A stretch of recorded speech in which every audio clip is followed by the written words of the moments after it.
இது ஒரு பாயிண்ட். ஆண்களாக இருக்கிறவங்க தன்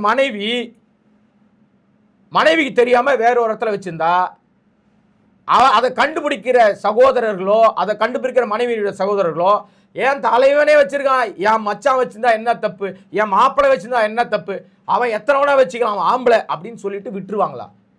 வெட்டுவாங்க. ஆக்சுவலா நாம வன்முறைக்கு எதிரானவர்கள்.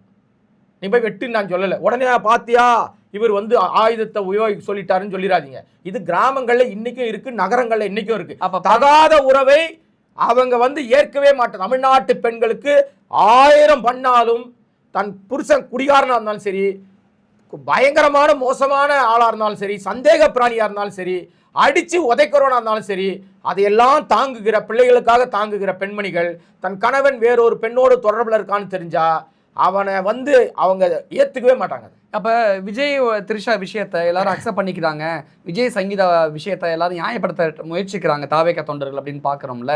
இந்த விஷயத்த விஜய்க்கு பணம் இருக்கு, பேர் இருக்கு, புகழ் இருக்கு, அதனால விஜய் என்ன பண்ணாலும் தப்பே பண்ணாலும் சரி அப்படின்னு வாதாடுறாங்களா? அப்படி பார்க்கணுமா? அதாவது என்னன்னா, இன்னைக்கு அந்த திருமண விஷயத்தை பார்த்துருப்பீங்க. அது என்னன்னா, அந்த ஒரு பழைய வண்டி, அது அடிவாங்கின வண்டி. நான் வண்டியை சொன்னேன், காரை சொன்னேன், நீங்கள் வேறு எதுவும் நினச்சிடக்கூடாது. அந்த பழைய வண்டியில் ஒன்றா தானே வந்தாங்க. அதை முட்டு கொடுக்குறவங்களாம் எப்படி மாற்றினாங்கன்னா, திரிஷா தனியாக ஒரு வண்டியில் வந்த மாதிரியும், இவர் ஒரு வண்டியில் வந்த மாதிரியும், அங்கே தான் 2 பேரை சந்திச்ச மாதிரியும் பல பேர் முட்டு கொடுத்து ஒரே கால இறங்கி போனாங்க. வீடியோ தெளிவாக இருக்குது. முட்டு கொடுத்து பார்த்தாங்க சார். இந்த வாங்குற கும்பல் இருக்குல்ல, வாங்கி பேசுகிற கும்பல் இருக்குல்ல, வாங்கி சாப்பிட்ற கும்பல் முட்டு கொடுத்து ட்ரை பண்ணிச்சு. செருப்படி வந்துருச்சு. மக்கள் எதிர்வினை ஆட்டிட்டாங்க. டே நாடகம், உங்கள் நாடகம் டே ரீல் வந்து போச்சுடா அப்படின்னு சொல்லிட்டாங்க.